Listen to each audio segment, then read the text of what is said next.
this week, Treasury announced it would no longer do business with Bain and Co, effectively banning the company for a decade.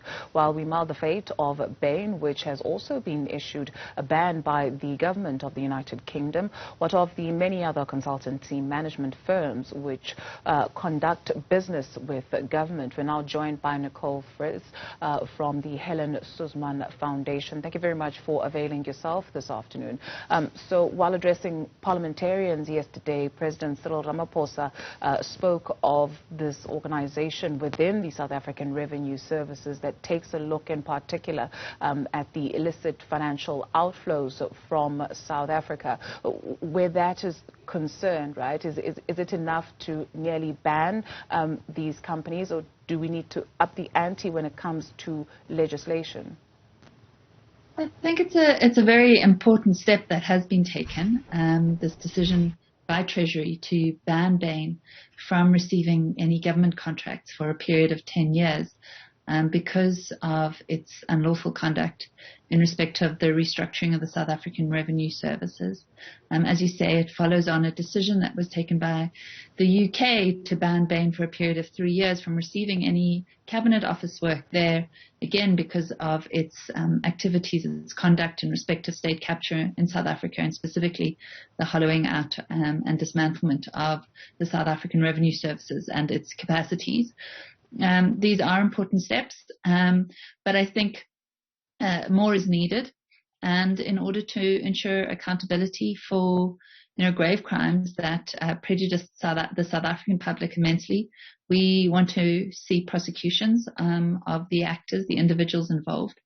But it is also important that there be damages paid for, that are proportional to the magnitude of the harm that was inflicted by Bain in the restructuring exercise of SARS. So SARS went from a world-class, highly reputed institution that was able to condition tax compliance.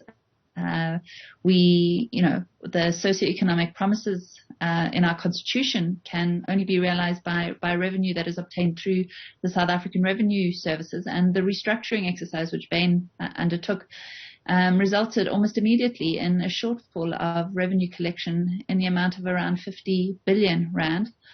It also dismantled the investigative and enforcement capacities of SARS that looked to stem illicit activities, and there was an explosion of that illicit activities as a result of essentially the decapitation of SARS investigative and enforcement capacities.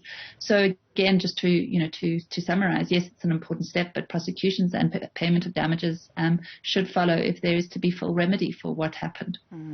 We'll get into prosecutions in a moment, but I'd like to stick on your point of payment of damages. In fact, we spoke to the public interest of South Africa, Stebo Hokas, and he was calling for reparations more so for the people who were then impacted by not only blowing the whistle, but saying, something is not right here. Seeing that there was not even a fine that was imposed, just how attainable is that, and what steps need to then be taken to make sure, even for the ones who are watching, right, that there's a lesson that may be learned?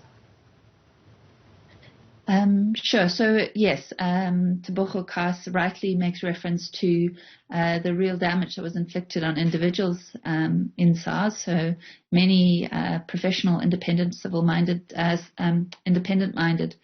servants who were responsible for ensuring that SARS was as high performing as it was were deliberately pushed out in order to weaken SARS. Not only were they pushed out, but they had their reputations besmirched and assailed. And so they are owed damages for the personal harm that was caused to them.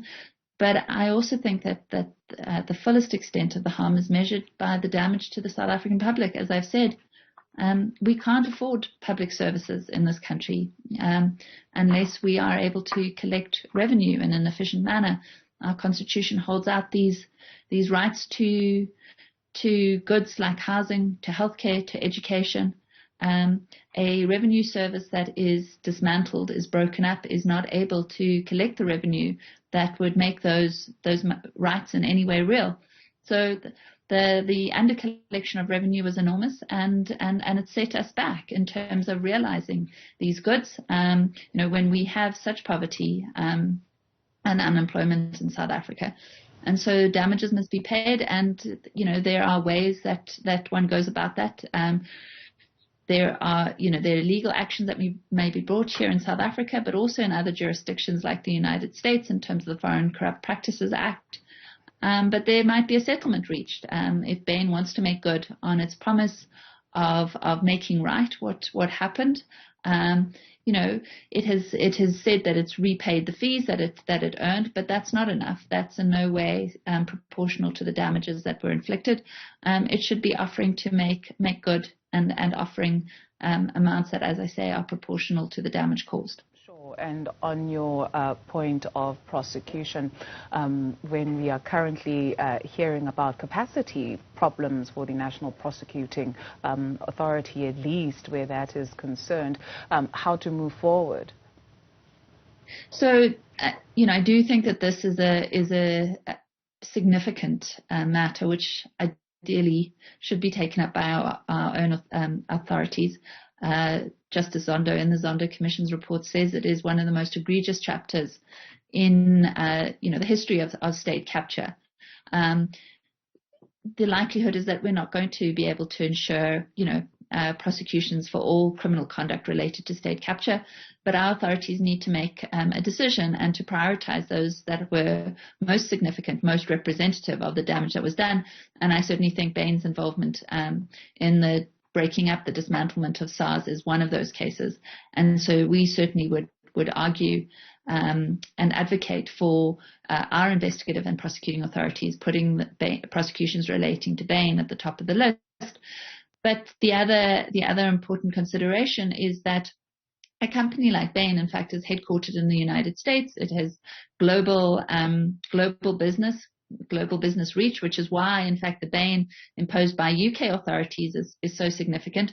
That ban was imposed in the UK, but because of Bain's activities in South Africa, arguably the United States, in which Bain is headquartered, has an even greater responsibility to secure some type of redress and reparation. And that is why one could look at prosecution in terms of the US Foreign Corrupt Practices Act and obtaining damages through using that legal framework. I know Mr. Kaas from Public Interest South Africa and ourselves at the Helen Suzman Foundation and others have approached the United States Department of Justice calling on them to in fact use the Foreign Corrupt Practices Act as a mechanism to try and secure accountability from Bain. Wonder if you maybe have an opinion on McKinsey and Company and news coming out of the NPA on that matter. I mean, again, just to say that is a welcome development. Another matter which I think is a critical instance in the state capture that we saw play out. And I think that there has been an announcement that prosecutions will proceed in respect of that issue is to be welcomed. Nicole Friz is the director of the Helen Suzman Foundation. Thank you. Money Matters in a few moments.